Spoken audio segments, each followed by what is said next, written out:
Hi, and welcome to a video lesson that supports some of the content in our grade 11 guitar course here at Leo Hayes. This is one of the first lessons I like to do with everybody. It uses first position major chords and shows you how to move those chords out of position to create new voicings or entirely new chords. I came across this idea first in an old Zeppelin song called Over the Hills and Far Away. Some of you probably know it, but goes like that. But there's a part in that song where the guitar rides up really high and it looks like a D chord, but it's not a D chord, and it sounds like this. I'll get into it.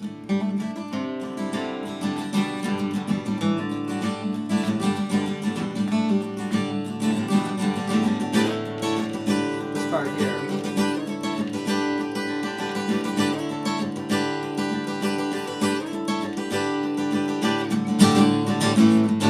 All sorts of other stuff too, but I thought that's a really interesting way to use a D chord, because it is a D chord, or it looks like a D chord.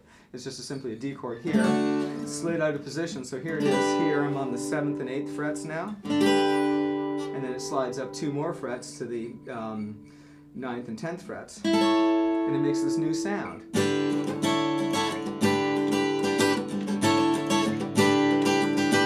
I remember thinking as a kid, well, what's going on there? And what's going on is actually very simple. If I take my D chord in my first position here, this is a D chord. It's got 2 different root notes, which means there's 2 instances of the note D in this chord. One is the open D string, and the second one is this 3rd fret here on the B string. Those are both Ds. If I know how notes work, and what note comes after D as I go up, I can figure out what happens to this chord as I slide it up the neck. For instance, the note after D is D sharp. So if I take the D chord and slide it up 1 fret, I now have a D sharp chord, or an E flat. If I slide it up 2 frets, D, D sharp, E is the next note.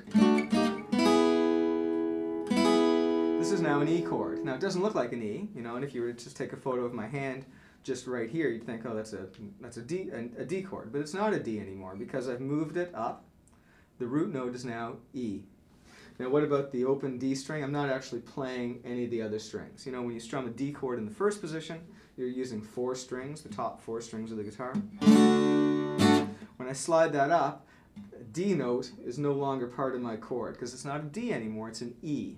So I just confine my picking hand to the top 3 strings of the guitar.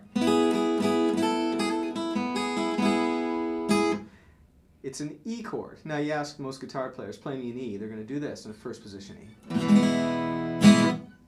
But I can slide my D chord up 2 frets, D, D sharp, E, and I get a new, what's called a voicing of the chord E. So instead of sounding like this, I get a... They sound similar, but they sound different too, right?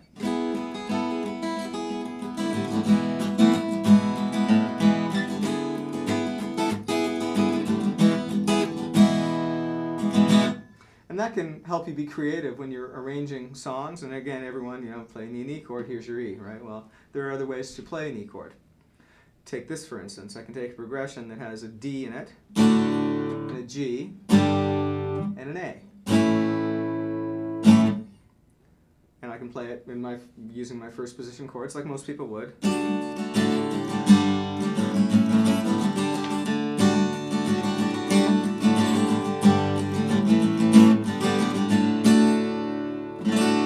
Or I can slide my D around until it becomes a G up here, like I said in that Zeppelin tune. It's a G chord. You can hear the similarity, but again, it's different.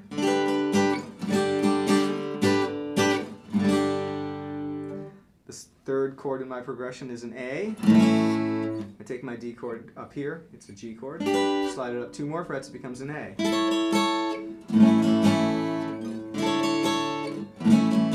So instead of something that sounds like this, I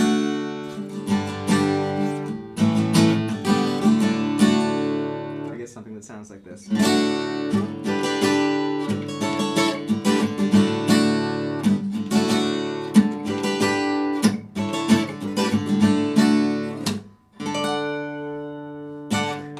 Supertramp song called Give a Little Bit that the Foo Fighters covered a while ago. But those chords sound so interesting and so different because it's all a D chord slid out of position, and it's very creative. Here's another example. Taking my D chord here, D, D sharp, E, F. Here's an F chord. And again, most guitar players, you ask them to play F, it's going to sound like this or look like this. Or maybe this, or maybe this. But how many people are going to play that, right? But there's a neat old Neil Young song called Old Man, where it starts on an F chord, and that's exactly what he did. He took the D chord and slid it up until it became an F. And then he actually creates a new chord section called an F major 7th. I'm going to take my middle finger off so the high E string is ringing open. And I get a really neat sound, and that's an F chord, an F major 7th. But all created with a D moved up. And suddenly it sounds very interesting and very haunting or creative, you know?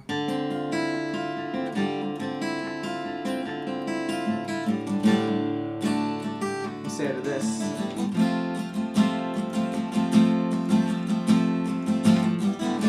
Wrong with that sounds fine too, but this just has a different character to it.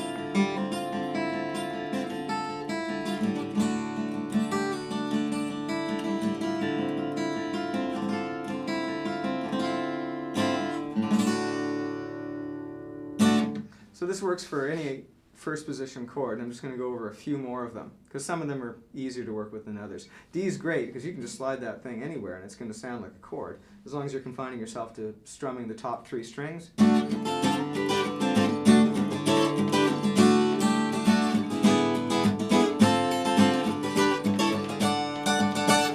Of course, when I get to the 12th fret, or when I get 12 frets away from where I started rather, I'm back to being a D chord.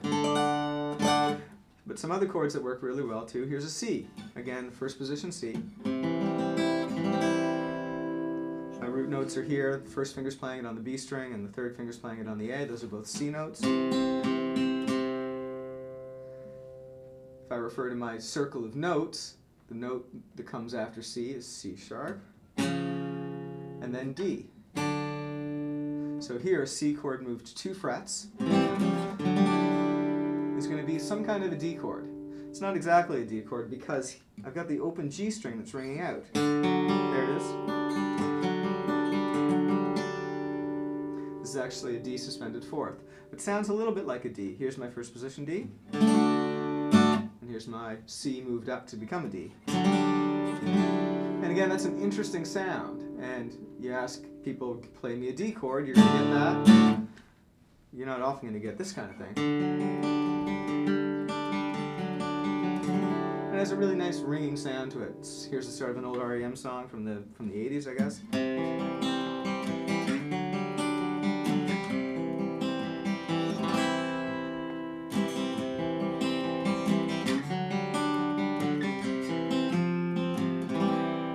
And again, I could go from C just to a normal D and back and forth.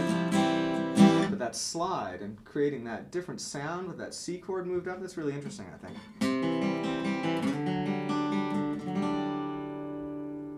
So you can take a C chord and move it around, and some places it's going to sound nice, and sometimes it's not going to sound so nice. And that's because you've got the G, open G string ringing out throughout while you're playing the chord.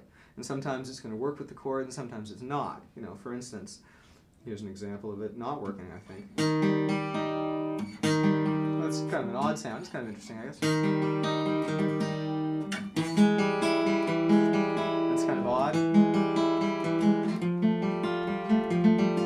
I like that. Now, here I am here. My root notes, I said earlier, my root notes are the first finger and the third finger here. So my first finger is on the 6th fret of the B string. And then here I am on the 8th fret of the A string. So if I can name these notes, or one of them, I'll know what chord I'm playing. So C, C sharp, D, D sharp, E, F. This is an F chord of some sort. It's got a G note in it. I guess it's like an F second or something it would be called. Here's a regular F chord. Here's my far out F here. That's, again, a really interesting sound.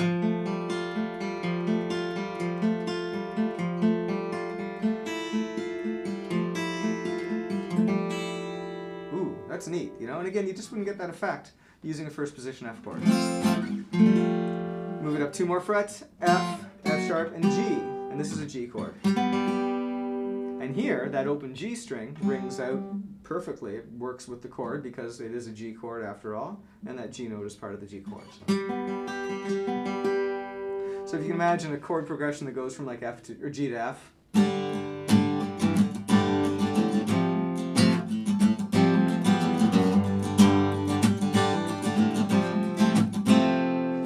Instead of playing it that way, playing it as C chords moved up, so this is my G chord and this is my F.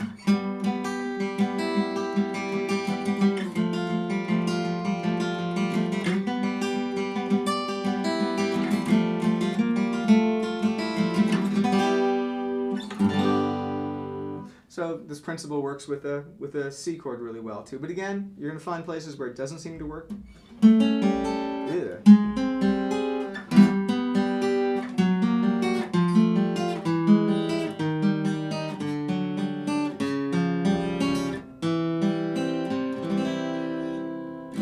The last chord I'm going to look at is E major in the first position. Here's what it looks like. Now this is a really neat one because you've got open strings here on the top, the open B and the high E, and then you get the low E as well, I guess. But you could confine yourself to the top 5 strings of the guitar and get a sound like this. This one, when I slide it out of position, I'm always going to have that B and the E ringing out along with my new chord. So sometimes, again, like with the C, it's going to sound good in some places, and it's going to sound kind of weird in some places, and it's going to sound awful in other places. So here's a C, an E chord rather. On my circle, the note after E is F. Oh, that's great, eh? After F comes F sharp. And that's a great sounding chord too, I think.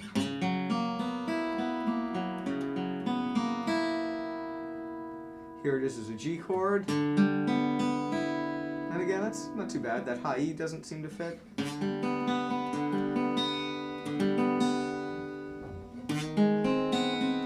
Now it's starting to sound a little dissonant, a little odd. Horror movie kind of music or whatever. Up 1 more fret, it becomes an A chord. And there it sounds wonderful. So again, this is an A chord, but it's a different voicing of A. It just sounds different. Again, here's your common first position A chord.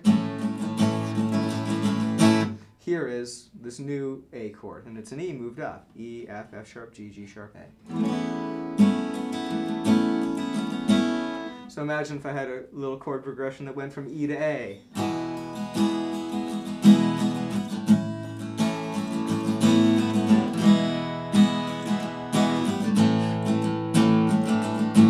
Like this.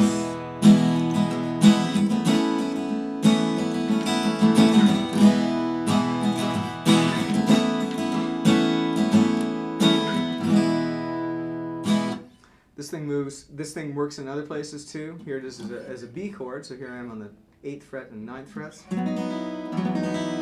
That's a really cool sound too.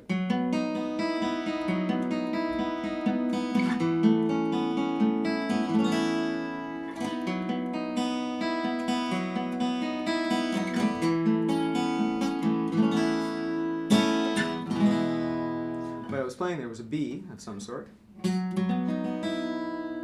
to an A, and then to an E. So I'm playing those 3 chords. My hand doesn't really change configuration, it just moves up and down the neck.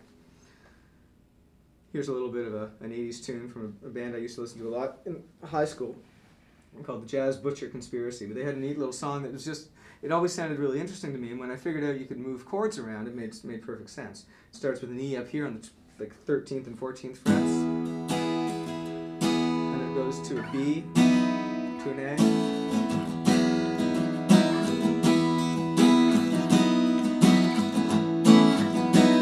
and then they throw a D in there, which again I think it sounds really neat.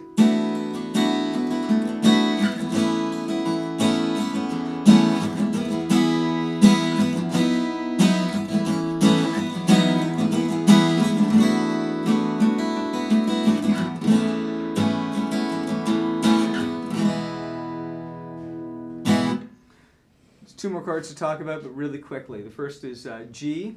Just because the way G is configured on the neck, it doesn't lend itself to this moving thing so well, because you've always got those middle open strings ringing out, the G and the D. And it's hard to get interesting sounds, eh?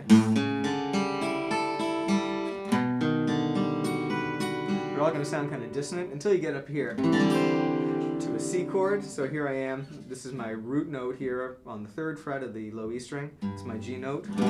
So G, G sharp, A sharp, B, and C. So here I am on the 7th and 8th frets. The root note's on the 8th.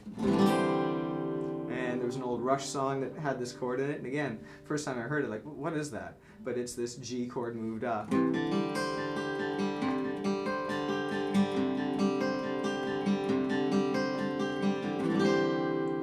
Some guitar players, when you're used to when you're picking strings, you're always ascending. The notes are always getting higher and higher, like this. Bum, bum, bum. But when I move that up here, I go down, eh? That's a really interesting sound.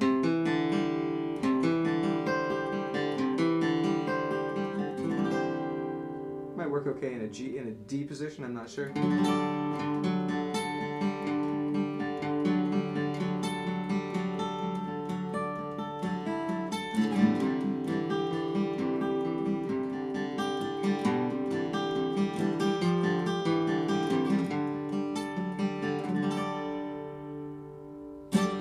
And the last one's A. I'm not even really going to talk about it because it doesn't really fit with the idea that I have here of moving chords around. Because I mean, A is a closed chord. Those 3 notes are there. Okay. You can move that anywhere. But the big ones are the D, C, and E.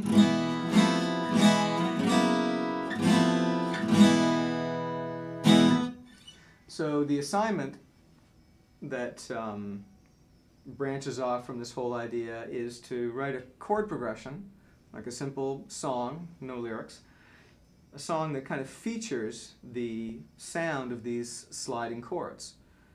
You can use other chords as well, but I want to see in your compositions that you're able to take these first position chords and move them around, and I think you'll find, you know, when you free yourself from those first 3 frets of the guitar, you can come up with some really, really interesting and different ideas that could lead to, you know, some interesting and original songs too. So that's it for this first lesson, and if we're lucky, there'll be lots more to come, so thanks for watching.